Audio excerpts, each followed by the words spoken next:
দেখো, প্রথম কথা আবারও বলছি, চরিত্র বিশ্লেষণ এই যে শুরু হলো, মানে তোমাদের ক্লাস 5 থেকে শুরু হলো, তোমরা যতদিন বাংলা পড়বে, অর্থাৎ এরপর 6, 7, 8, 9, 10, 11, 12, এরপর বাংলা তোমরা যদি কোনোদিন বিশেষ সাবজেক্ট হিসেবে, বিশেষ বিষয় হিসেবে অনার্স নাও বা বাংলা সাবজেক্টটাকে নিয়ে পড়ো, সেখানে তোমাদের এই চরিত্র বিশ্লেষণ বিষয়টা আসবে। সে গল্পই হোক, উপন্যাস হোক, নাটক হোক, যাই হোক না কেন, এই চরিত্র বিশ্লেষণ কিন্তু তোমাদের পিছু ছাড়বে না। তাহলে গল্প বা উপন্যাস বা নাটক থেকে চরিত্র বিশ্লেষণ করা খুব সহজ ব্যাপার। ব্যাপারটা কি, প্রথমেই আগে আমরা দেখে নিই কীভাবে করতে হবে চরিত্র বিশ্লেষণ। প্রথম কি বললাম, গল্প, উপন্যাস বা নাটকটা আগে কি করতে হবে, ভালো করে পড়ে ফেলতে হবে। সবাই একসাথে বলবে, কি বলবে? উপন্যাস, নাটক আগে ভালো করে পড়তে হবে। দরকার হয় একবার যদি না বুঝি গল্পটা, 2 বার 3 বার 4 বার 5 বার যতবার দরকার হবে, কি বলেছি আমি, ভালোভাবে বুঝে পড়তে হবে, শুধু রিডিং করা নয়। এটা একটা দিক গেল। দ্বিতীয় ধাপে আমরা কি আসবো, যে চরিত্রটি বিশ্লেষণ করছি সে ওই গল্পের মধ্যে কি কি কর্ম আচরণ বা চারপাশের মানুষের সাথে কিরকম ব্যবহার করছে, সেইটা গল্প পড়ার সময় আমাদের ভালো করে বুঝে নিতে হবে। অর্থাৎ সেই গল্পের মধ্যে ওই চরিত্রটা কি কি কাজ করছে, অন্যের সঙ্গে কিরকম ব্যবহার করছে, সেইগুলো যদি আমরা ভালো করে লক্ষ্য করি পড়ার সময় বা মাথায় রাখি, তাহলে সেই ব্যবহার থেকে, সেই আচরণ থেকে, বা সে তার চারপাশের মানুষগুলোর সঙ্গে কীরকম ব্যবহার করছে, আচরণ করছে, কথাবার্তা বলছে, সেইগুলো যদি ভালো করে লক্ষ্য করি, তাহলে তার চরিত্রের বৈশিষ্ট্যগুলো আমরা ওইখান থেকেই তুলে আনতে পারবো। ঠিক আছে? তাহলে গল্প বা উপন্যাস বা নাটক পড়ার সময় আমাদের দেখে নিতে হবে ওই চরিত্রটা ঠিক কীরকম আচরণ করছে বা তার চারপাশের চরিত্রগুলোর সঙ্গে কি কি ব্যবহার করছে, কীরকম কথাবার্তা বলছে, তার সংলাপের মধ্যে কি কি উঠে আসছে, যেগুলো তার চরিত্রের বৈশিষ্ট্য। এটা একটা দিক গেল। এরপর দেখো, লেখক কখনো কখনো সরাসরি চরিত্রের বর্ণনা করেন। লেখক যখন গল্পটা বলেন, বিশেষ করে কোনো যদি চরিত্র নির্ভর গল্প হয়, যেমন আমরা যেটা পড়ছি মাস্টারদা, তাহলে মাস্টারদার সম্পর্কে লেখক কি করছেন, নিজেই কিছু বলে দিচ্ছেন যে এই মাস্টারদার চরিত্রটা এই সাহসী, মাস্টারদার চরিত্রটার এই বৈশিষ্ট্য, মাস্টারদার চরিত্রটার ওই বৈশিষ্ট্য। এইটা কখনো কখনো লেখক কি করেন, সরাসরি ওই গল্পের মধ্যে বর্ণনা করেন, চরিত্র বর্ণনা করেন। তো লেখকের সেই চরিত্র বর্ণনাগুলো থেকেও আমরা চরিত্র বিশ্লেষণ করার কি করবো, উপাদানগুলো পেয়ে যাব। ঠিক আছে? মাঝে মাঝে, সব ক্ষেত্রে নয়। আধুনিক গল্প যেগুলো তোমরা বড় হয়ে পড়বে, সেগুলোর ক্ষেত্রে দেখবে যে এই চরিত্র বিশ্লেষণের ক্ষেত্রে লেখক কোনো মন্তব্য করেন না, চরিত্রটা কেমন সেগুলো নিয়ে কোনো আলোচনা করেন না। আধুনিক গল্প সেগুলো আমাদের গল্প সম্পূর্ণ পড়ে বুঝে নিতে হবে চরিত্রটা আসলে কেমন। বুঝতে পারলে? খুব সিম্পল ব্যাপার। এবার চাই আমরা গল্পটা পড়লাম, চরিত্রটা কীরকম বুঝে নিলাম, সে কী কী আচরণ করছে, কী কী কাজ করছে, এগুলো ভালো করে আমরা নোট ডাউন করলাম বা মাথার মধ্যে রেখে দিলাম। দিয়ে লেখক ওই চরিত্রটা সম্পর্কে কী কী বর্ণনা করছেন, সেইগুলো দেখে আমরা চরিত্রের যে যে বৈশিষ্ট্যগুলো পেলাম, সেইগুলোর একটা তালিকা তৈরি করতে হবে, মনস্তাত্ত্বিক বৈশিষ্ট্যগুলির তালিকা। অর্থাৎ সে কি আচরণ করছে, তার প্রবৃত্তি কীরকম, তার চরিত্রের বৈশিষ্ট্যগুলো কীরকম, সেইগুলোর কিছু কিছু বৈশিষ্ট্য হয়। কি কি বৈশিষ্ট্য হয়? যেমন ধরো, কেউ রাগী হতে পারে, কেউ সাহসী হতে পারে, কেউ হিংসুটে হতে পারে, বা কেউ পরোপকারী, সংসারী, বৈরাগী, বা কেউ স্বার্থপর হতে পারে, বা কেউ পরিশ্রমী হতে পারে, কেউ প্রতিবাদী হতে পারে, শান্ত হতে পারে, নিরীহ হতে পারে, স্থিতধী হতে পারে, বা গম্ভীর হতে পারে, রসিক হতে পারে, তাই না? এরকম অজস্র চরিত্রের বৈশিষ্ট্য আছে। তোমরা উঁচু ক্লাসে যখনই উঠবে, তখনই বিষয়গুলো কি করবে, আরো ভালো করে জানবে। এই চরিত্রের আরো অনেক রকম বৈশিষ্ট্য তোমরা পাবে। আপাতত এত দরকার নেই, তোমরা এখন ছোট, তোমরা জাস্ট একটুখানি অল্প অল্প যে চরিত্রের বৈশিষ্ট্যগুলো এবং সহজ সহজ চরিত্রের বৈশিষ্ট্যগুলো, সেগুলোকে জানো। যত উঁচু ক্লাসে উঠবে তত সেগুলো আরো বেশি বেশি করে জানবে। তাহলে এত কিছু আমরা চরিত্রের বৈশিষ্ট্য পাওয়া যায়। এরপর কি করতে হবে, সেই চরিত্রের বৈশিষ্ট্যগুলো যাই আমরা পেয়ে গেলাম, সেগুলো নিশ্চয়ই কোনো তথ্য থেকে পেলাম। ঠিক আছে? ধরা যাক একটা মানুষ, সে কি করছে, অল্পতেই খুব কেঁদে ফেলে। কেউ একটা ধরো তাকে ছোট্ট অপমান করলো, সে সেই কথাটাকে খুব হাতে নিয়ে নিল, নিয়ে সে কান্নাকাটি শুরু করে দিল। তাহলে আমরা এই জায়গা থেকে একটা চরিত্রের বৈশিষ্ট্য পেলাম। তাহলে কি না, সে দুর্বল মনের, তাই তো? তাহলে আমরা এই দুর্বল মনের যে বা খুব কি নিরীহ মানসিকতা, খুব নিরীহ শান্ত স্বভাবের এরকম একটা চরিত্রের বৈশিষ্ট্য পেলাম, ঠিক আছে? বা খুব ভালো একটা শব্দ আছে বাংলায়, তোমরা ছোট এই শব্দগুলো আরো বড় হতে জানবে, সংবেদনশীল। কি বললাম? সংবেদনশীল। যে অল্পতেই খুব রিয়াক্ট করে ফেলে, মানে অল্পতেই রেগে যায় বা অল্প দুঃখ পেলেই কেঁদে ওঠে, এগুলোকে বলে সংবেদনশীল, সেন্সিটিভ। সেন্সিটিভ পার্সন ইংরেজিতে বলে, তাই তো? তাহলে কেউ একটা কোনো এমন তোমাদের এমন কোনো বন্ধু থাকতে পারে, দেখবে যে অল্প একটা কিছু তোমরা বললে, মজা করলে, ইয়ার্কি করলে, সেই কথাটাকে সে ভেতরে নিয়ে নিয়ে কান্নাকাটি শুরু করবে। আছে না এরকম? অনেক আছে তো। তাহলে সেখান থেকে তার কি চরিত্র পেয়ে গেলাম? সংবেদনশীল। ধরো সাম্মা, সাম্মা কোনো এরকম কেউ আছে নাকি তোমাদের ক্লাসে? কেউ আছে? কেউ নেই? আচ্ছা, যাই হোক, আছে তো এরকম চরিত্র, দেখেছো তো তোমরা? হ্যাঁ, সবাই দেখেছে। ধরো সাম্মা এরকম করে, তাহলে আমি কি বলতে পারি? যে সাম্মা খুব সংবেদনশীল চরিত্রের অধিকারী। এবার আমি শুধু উক্তি করলে হবে না, গল্প থেকে কি করতে হবে তার উদাহরণ দিতে হবে।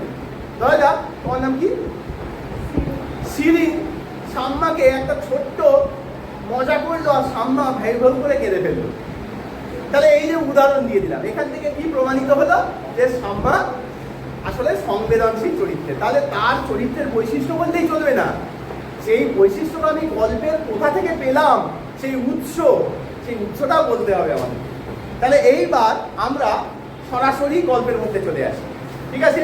তাহলে আমরা কি কি পেলাম?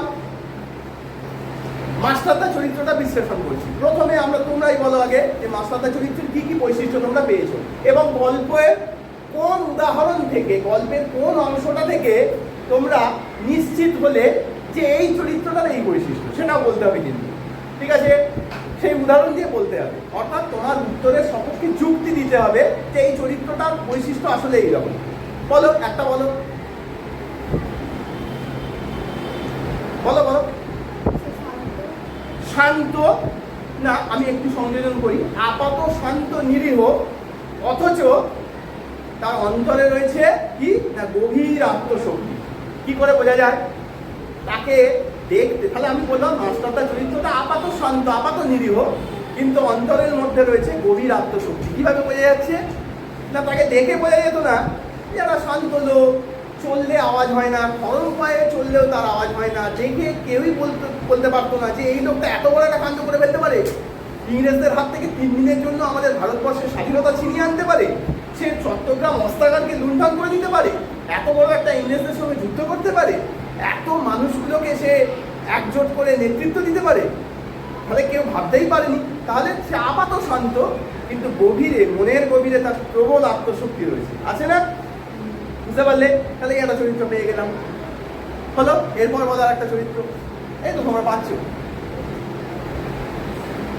তোমরা যেটা পাচ্ছ, অনেক বড় বড় দিদিরাও সেটা পারে না, ঠিক আছে? আমি দেখেছি, আমার নিজের ব্যক্তিগত জীবনে উদাহরণ দেখেছি। তোমরা ভালো পাচ্ছ, বলো। শান্ত অথচ গভীর আত্মশক্তি রয়েছে। বলো, আরেকটা বলো, তুমি বলো, বলো। হ্যাঁ, নেতৃত্ব দেওয়ার ক্ষমতা, ভেরি গুড, হাততালি। নেতৃত্ব দেওয়ার ক্ষমতা কোথা থেকে প্রমাণিত হচ্ছে? তাহলে মাস্টারদার মধ্যে নেতৃত্ব দেওয়ার ক্ষমতা রয়েছে। কিভাবে বোঝা যাচ্ছে বলো না? বলো। কম বয়সী যুবকদের, তরুণদের তিনি উদ্বুদ্ধ করছেন, দেশাত্মবোধ জাগিয়ে তুলছেন তাদের অন্তরের মধ্যে, তাই তো? এবং ইংরেজদের বিরুদ্ধে লড়াই করার জন্য কি করছেন? সংগঠিত করছেন, তাই তো? সে টেলিগ্রাফের তার কেটে দিচ্ছে, রেল লাইন উপড়ে ফেলছে, অস্ত্রাগার লুণ্ঠন করে ফেলছে। পৃথিদাতা ওয়াদেদার বলে একজন আছে, গল্পের মধ্যে নেই, তাকে উদ্বুদ্ধ করছে, যাও তুমি এরকম ক্লাব আক্রমণ করো। সে তার দ্বারা উদ্বুদ্ধ হচ্ছে, কত যুবক তার দ্বারা উদ্বুদ্ধ হচ্ছে। তাহলে নেতৃত্ব দেওয়ার ক্ষমতা না থাকলে এগুলো থাকে না। তাহলে আরো পেয়ে গেলাম নেতৃত্ব দেওয়ার ক্ষমতা। আর বলো